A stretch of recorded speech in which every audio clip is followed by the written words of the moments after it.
Ladies and gentlemen, the story you are about to hear is true. The names have been changed to protect the innocent. Dragnet is brought to you by Chesterfield, made by Liggett & Myers, first major tobacco company to give you a complete line of quality cigarettes.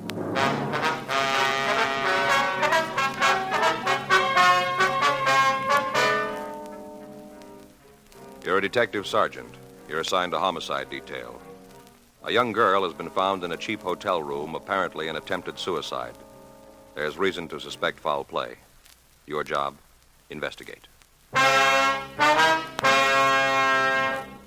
To sell a product, you have to make it good and keep it good. What do the latest reports show about Chesterfield? Well, our research laboratory has compared it with the leading cigarettes in the country. Chesterfield is highest in quality, low in nicotine. Another good reason why thousands of people are changing to Chesterfield every day. Smoke America's most popular two-way cigarette. Regular or king size, you'll find Chesterfield really mild, really satisfying. Best for you.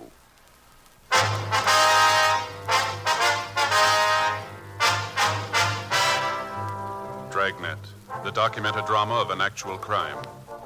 For the next 30 minutes, in cooperation with the Los Angeles Police Department, you will travel step by step on the side of the law through an actual case transcribed from official police files.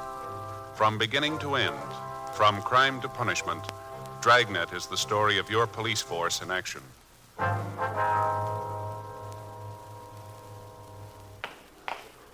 It was Thursday, November 19th. It was warm in Los Angeles. We were working the day watch out of homicide detail. My partner's Frank Smith. The boss is Captain Lorman. My name's Friday. We'd just gotten a call from Georgia Street Receiving Hospital, and it was 9:46 a.m. when we got to the second floor. The treatment room. Yes? Would you like to see Dr. Hall, please? Come in, Joe. Joe, Frank? Hi, Doc. This the girl? Yeah. How's she doing? I'm not sure yet. Just finished the transfusion. And when you gonna know? We think she's going to live, but there's no way of telling right now how much damage has been done to the brain tissue. Mm-hmm. Bad bruise on her face. Must have received a bad blow. Might have gotten it when she fell. Mm-hmm. Let's go outside, huh? I can use a smoke. Okay. Well, if there's any change, I'll be out in the hall. All right, Doctor. You got a cigarette? I'm fresh out. Yeah, here you are. Frank? Yeah, thanks. Here's a match. Thanks. I didn't know you gave transfusions in cases like this, Doc. Don't have to very often. You see, a thing like this, the carbon monoxide in the gas joins with the hemoglobin in the red cells, won't let go. Blood takes the monoxide through the system and suffocates the brain tissue. We've given her some choramine, helps speed up the heart action. The way it looks, she's got a good chance of living, but we won't know how bad it really is until later. It's a rough one, isn't it? You find out who she is? Well, according to the stuff we found in her wallet, her name's Mona Fenton. Another thing that doesn't make much sense, Doc. She registered into the hotel as Mrs. John Norris. Near as we can find out, she wasn't married. How'd you come up with that? Well, when the office got word about it, we tried to get in touch with her husband. We called the phone number on the ID that we found in her wallet, talked with her mother. She says the girl's single. Well, how about the guy she was with? You been able to talk to him? No, haven't found out who he is. Name doesn't check out, huh? Not that we can find. How about the mother? She give you anything? Well, we just talked to her for a minute. We're going over there when we leave here. Maybe she can come up with some answers. I sure hope so. A couple of more questions you can ask her. Yeah? What's that? Find out if the girl's been under a doctor's care. What do you mean? Checked her over when she came in. Found marks. On her arms? Yeah. I think she's an addict.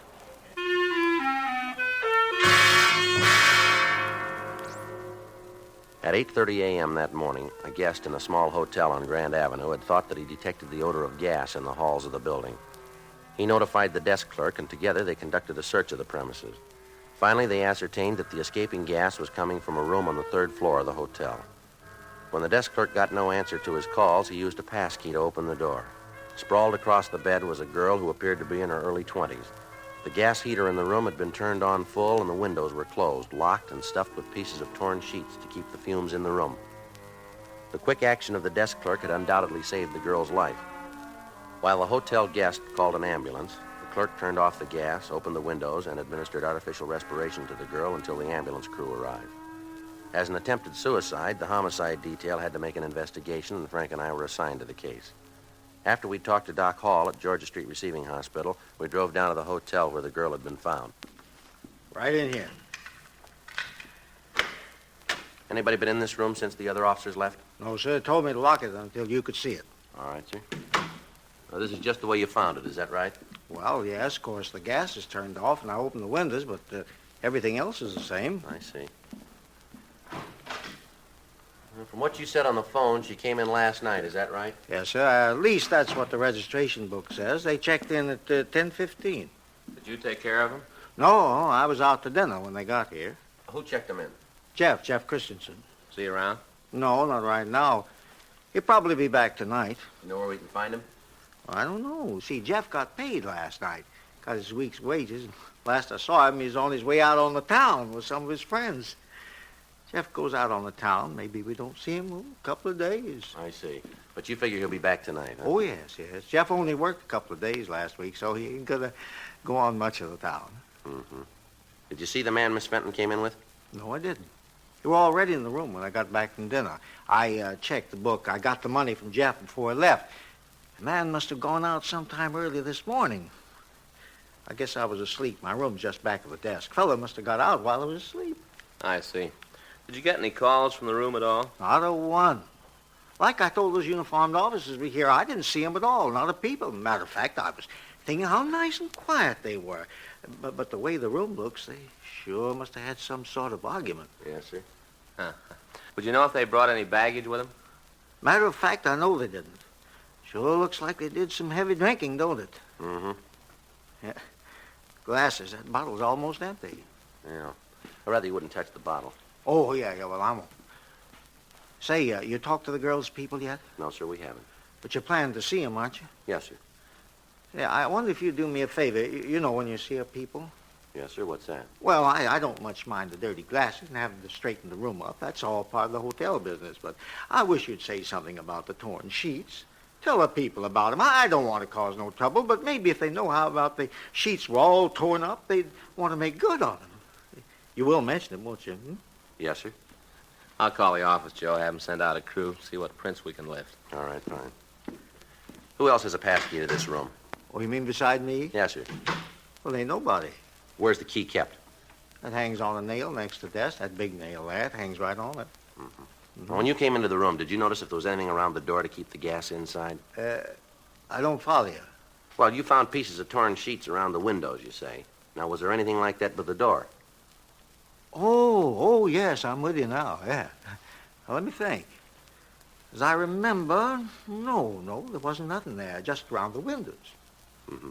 Was the key in the lock when you came up here? You mean inside the room? Yes, sir, that's right. No. The reason I know that for sure is that I looked through the keyhole, tried to see what was in the room. No, sir, the key wasn't in. Of course, that don't mean nothing. Sir? Well, only a couple of the rooms have keys anyway. We don't use them anymore. You mean you don't lock the doors? Sure, we lock the doors. We got them all locked all the time. This is a respectable hotel. Of course we lock the doors. But not with those keys. We got those other locks on the doors. Oh, I see. You see, yeah, see that? Sort of like Yale locks. That kind, you know. That's what locks the doors, not the other keys. Yes, I see. Of course we lock the doors. Yes, sir. The locks catch when the door is closed, though. Is that right? Yeah, locks them tight. I got in touch with Lee Jones, Joe. He sent a crew right over. Good. I checked with Doc Hall. How's the girl? Oh, she's coming along. Doc says she's doing better. All these fellas that you're going to have roaming around here, what's this all about? Is something wrong? We're not sure yet, sir. Oh, dear, it always happens like this, don't it? What's that, sir? I try to run a respectable place. Goodness knows I do. I keep it right up to date. It's good service, and something like this happens. There was no reason for that girl to do a thing like this, not in my hotel. Now you cops come in here. Cops going to be all over the place. Tenants aren't going to like it. They ain't going to like it at all. Just because of that girl. Why'd she have to come in here and do a thing like this?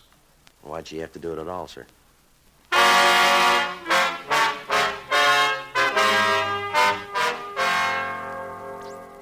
"11:26 a.m. We questioned the people in the hotel. None of them could remember hearing any undue noise coming from the room where the girl had tried to kill herself. Normally, the investigation would have been routine, but with the possibility of foul play, we had to check every angle and then check it again. The crew from the crime lab arrived and went over the room. Under the bed, they found an empty capsule, the type commonly used to dispense heroin. They also came up with a clean set of fingerprints on both glasses. They were photographed, and the water glasses themselves were removed to the crime lab to be booked as evidence. The registration card the couple had signed was turned over to Don Meyer in handwriting. The name was checked through our record bureau, through the phone book, and through the city directory, but when the leads were checked out, we were no further in knowing who the man was who'd taken the room with Mona Fenton. Word was left at the hotel for the handyman to contact us as soon as he returned. Word was also left that if the man who'd registered with the Fenton girl returned, we were to be called. 11:45 a.m. The men from the crime lab finished their investigation and returned to the office to compile the results. Frank and I left the hotel and drove out to the address listed on the girl's identification. It was a large white colonial home near one of the colleges. We rang the doorbell and waited. Yes. Mrs. Fenton? Yes, that's right. What is it you want? Police officers would like to talk to you. Oh, come in. Thank you. It's about Mona, isn't it? Yes, ma'am. I knew something like this would happen. I knew it all along. Beg your pardon? When she first had this crazy idea, when she first told me about it, I knew. Kids, try to tell them. Just try, and they tell you that times have changed. They say that you're not keeping up with the time. They know it all.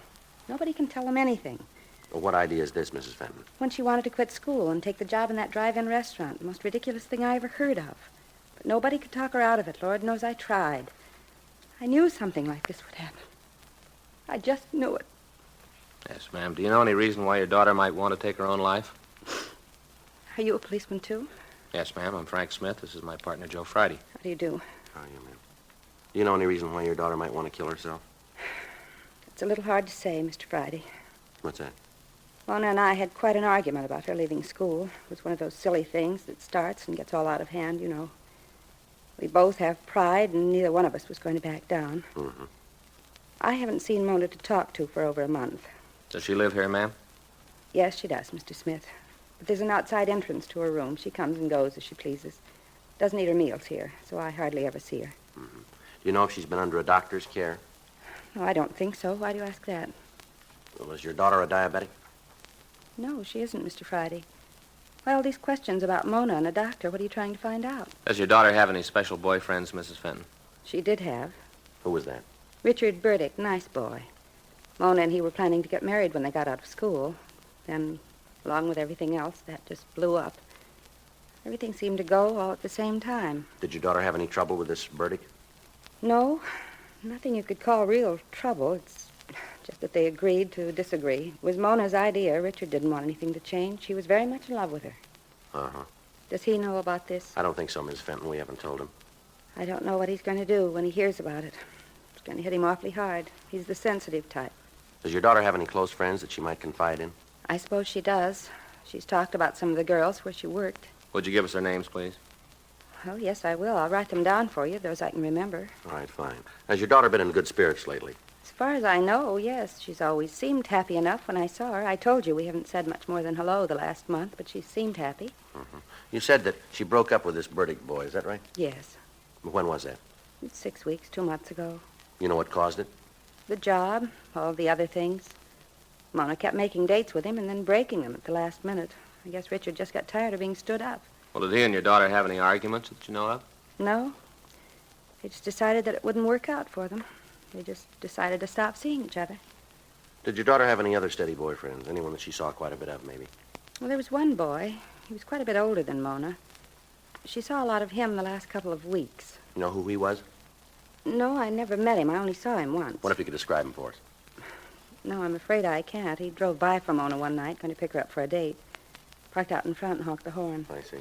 I went to the front door to tell him to come in. Mona wasn't ready yet, but he wouldn't. Just sat out there and waited. I didn't get a good look at him. Could you describe the car for us? Not good. It was one of those foreign cars, a convertible. I think it might have been a Jaguar. I'm not sure about that, though. But you're sure it wasn't an American automobile? Yes, I'm sure about that. All right. How about the color of the car? Can you tell us that? It was awfully dark out there. I'm not sure. I'd rather not say, officer, if I can't be sure. You understand that. I wouldn't want to tell you something and then have it turn out to be wrong. You can understand that, can't you? Yes, ma'am, of course. Did you see Mona this morning? Yes, we did. Is she all right? They think so, yes. Aren't you sure? Well, when we talked to the doctor, they were doing everything they could. They seemed to think that she was going to be all right. Thank God. It's so hard, Mr. Friday, to know that your child is sick, that she tried to kill herself, to want to go to her and not be able to. It's so hard. Try to take it easy if you can, Miss Fenton. If you'll just give us the names of the girls that she might know, we'll be on our way. Yes, I'll write them for you. Thank you. Excuse me? Shirley? Hello? Yes, it is. What? Yes, they're here. Just a moment. It's for you. I'll get it, Joe. I'll get those names for you, Mr. Friday. All right, fine. Did your daughter ever refer to this man in the foreign car by name? No, I don't think she did. All I know is that whenever she went out with him, it was the big date of the bunch. How often did she see him? Maybe a couple of times a week. Might have been more. I had no way of knowing what she was doing. She kept pretty much to herself when she met him, but I could tell he was the big thing in her life. He was it. Joe? Yeah. See a minute? Yes. Excuse me, Miss Fenn. I'll finish this list. Thank you. Call was from Jack Smyers at the office. Yeah. Just removed her to the general hospital. Yeah. She had a relapse. They don't think she's going to live.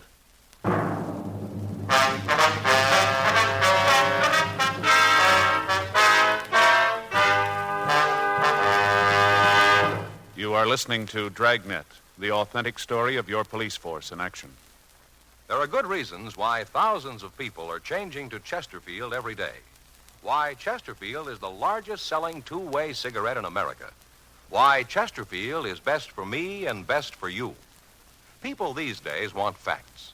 When you want people to use your product, you have to tell them what effect it has on people who do use it regularly. That's why a doctor has examined for almost 2 years a large group of Chesterfield smokers. 45% of them have, on the average, been smoking Chesterfields for well over 10 years. What is the effect on these people from smoking Chesterfield? No adverse effects to the nose, throat, and sinuses, says the doctor. Consider Chesterfield's record with these smokers, with millions of other smokers throughout America. Another good reason for you to change to Chesterfield. Regular or king size, Chesterfield is best for me, best for you.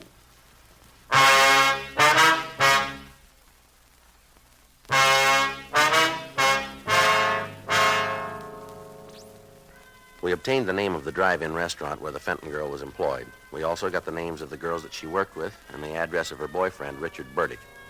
Mrs. Fenton also gave us a list of names of persons who might be able to aid us in the investigation. Under further questioning, the mother was still unable to furnish us with a motive for her daughter's attempt to take her own life. The apparent lack of a motive, or any type of a suicide note, coupled with the bruise on the girl's chin, made the likelihood of foul play more than possible. 12:57 p.m. We left the Fenton home and drove over to the drive-in. We stopped on the way and put in a call to the office. There still hadn't been any report of the handyman at the hotel, the only person who could give us a description of the man who'd registered at the place with the Fenton girl. When we got to the drive-in, we asked about a Peggy Griegson, one of the girls on the list. After a few minutes, the girl came over to our car. You want to see me? You Peggy Griegson? Yeah, why? We'd like to ask you some questions about Mona Fenton. Who are you guys? Police officers would just like to talk to you. I gotta get it okayed with the manager. I'm on duty now, lunchtime. Pretty busy. I gotta get it okayed. I'll take care of it. All right, fine. I'll check with the manager, Joe. Right. Hope this isn't gonna take long. I got a couple of customers waiting for orders. My partner will take care of it. Well, ain't the manager knowing that worries me. It's the tips they're gonna leave. You make what I do, and the tips are important. Yes, ma'am. What's all this about Mona, anyway? What are the cops after her for? Well, she tried to kill herself this morning. Mona? Yes. Why? Why'd you do a thing like that? Well, we thought maybe you could help us there. Why, me? I haven't got anything to do with it. Well, we understand you were pretty friendly with her. Well, sure, I was a friend of Mona's, but I don't know anything about no suicide. I don't know anything about it, and I don't want to. Do you know any reason she might try to take her own life? Not a reason in the world. Not Mona. Do you know if she was under a doctor's care for any reason? No. I mean, I don't know. She didn't say anything about it, never said a word. Was she? Well, that's what we're trying to find out. Can you think of any enemies she had? Anybody who might have wanted to hurt her? How far is this going to go? Well, how do you mean, miss? I mean, who's going to hear about this? Who's going to hear the answers I'm going to give you? Well, no one. Now, what do you got for us? Well, I'll give you this for free. If anything happened to Mona, you go talk to Dick Burdick. Talk to him. He'll be able to tell you. Why do you say that? Because it's true. No other reason. He's a real bum. You ask me, I think there's something wrong with him. You know, in the head. Well, do you have any reason to say that? All the reason in the world. Poor girl, this bum all the time coming around giving her trouble. All the time telling her how he's going to kill her and anybody that comes near her. Burdick said that to Miss Fenton, did he? Half a dozen times. Wasn't more than a week ago. Mona told me she told him off, told him to get lost. She didn't want any part of him, to leave her alone. He made a big scene. Mona told me all about it. One day this Terry drove in here. Got one of those flashy foreign cars. The Jaguar? I think so, yeah. All right, go ahead. Well, one day he drove into the place. Mona took care of him. I guess he liked Mona. He kept coming back, always parked in her station. Anyway, this Burdick kid found out about it. Wasn't anything for him to worry about, but he made a big thing about it. Told Mona she was supposed to stop seeing Terry. Said if she didn't, he was going to cause real trouble. Did he say what he was going to do? Oh, I think he was kidding. I don't think he really meant it. He's just a kid. Well, what did he say? I really don't think he meant it. Well, all right. Now, what did he say to her? Said if he found them together again, he'd kill them both.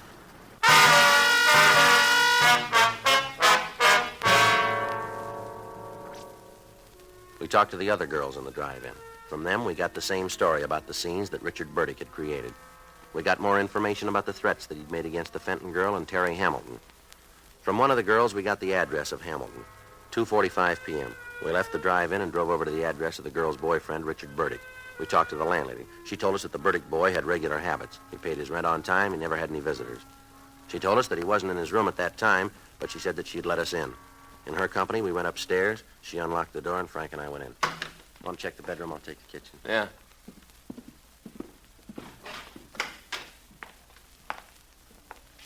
There's nothing out there. How'd you do? Well, looks like we're a little late.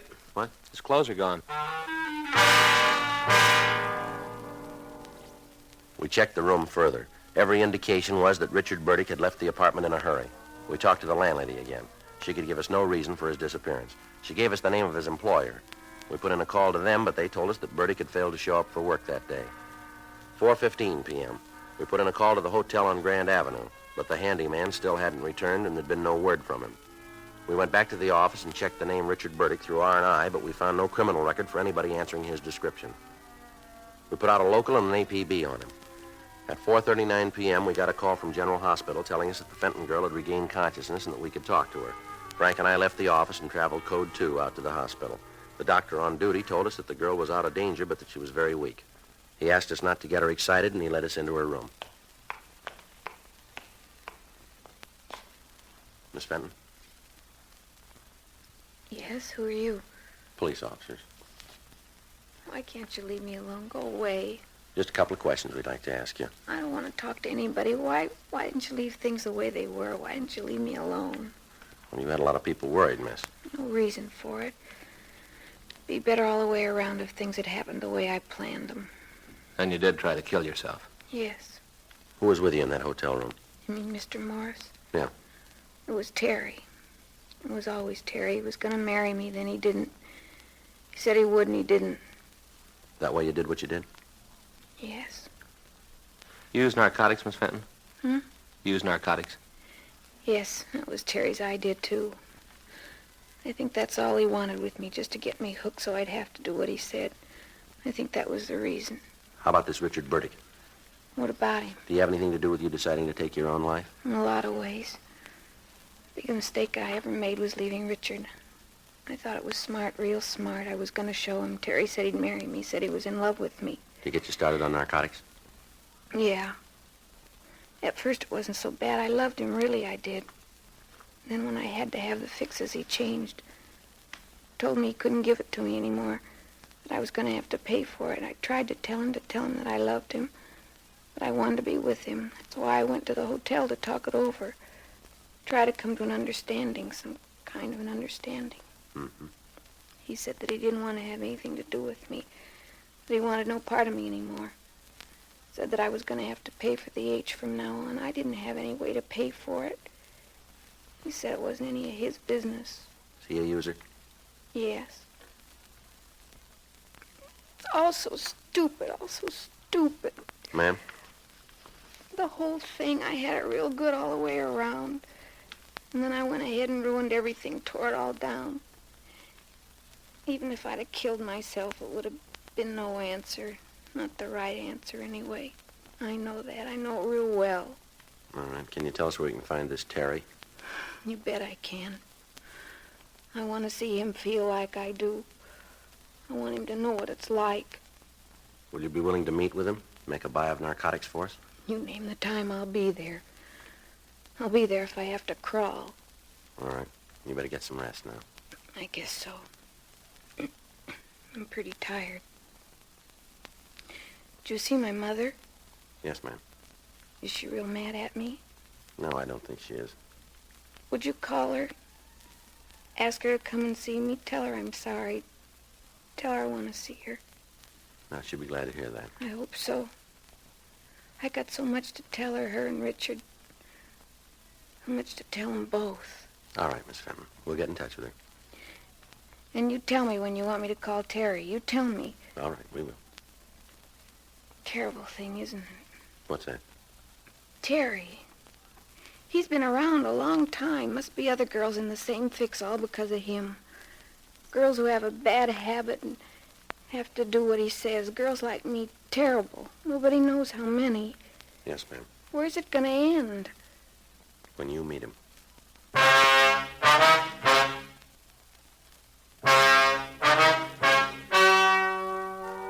The story you have just heard is true. The names were changed to protect the innocent.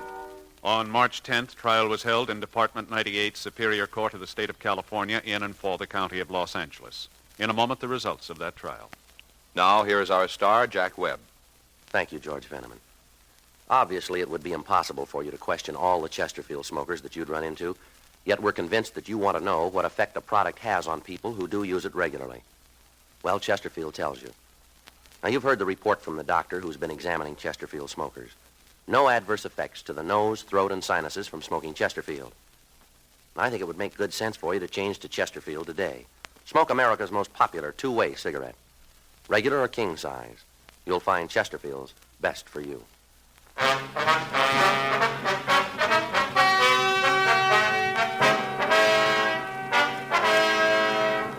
Terry Norris Hamilton was tried and convicted of violation of the State Narcotics Act, a felony, 1 count. He received sentence as prescribed by law. Violation of the State Narcotics Act, a felony, is punishable by imprisonment in the state penitentiary for a period of from 1 to 5 years. Mona Irene Fenton pled guilty to the same charge and was placed on probation for a period of 3 years with the provision that she be placed under the care of a competent psychiatrist.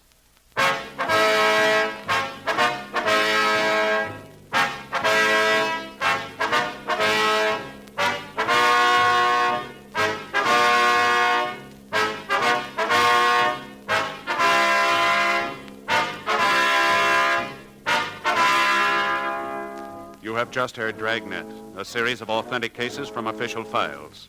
Technical advice comes from the Office of Chief of Police W.H. Parker, Los Angeles Police Department. Technical advisors, Captain Jack Donahoe, Sergeant Marty Wynn, Sergeant Vance Brasher. Heard tonight were Ben Alexander, Vic Rodman, Virginia Gregg, Gene Tatum. Script by John Robinson. Music by Walter Schumann. Hal Gibney speaking. Watch an entirely different Dragnet case history each week on your local NBC television station. Please check your newspapers for the day and time. Chesterfield has brought you Dragnet, transcribed from Los Angeles.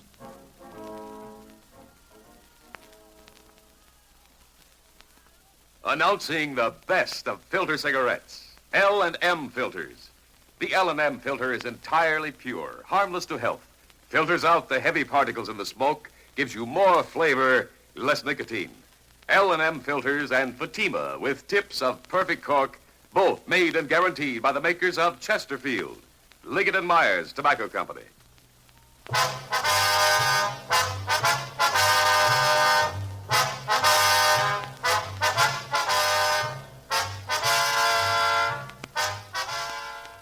Hear John Cameron Swayze and the news next on the NBC Radio Network.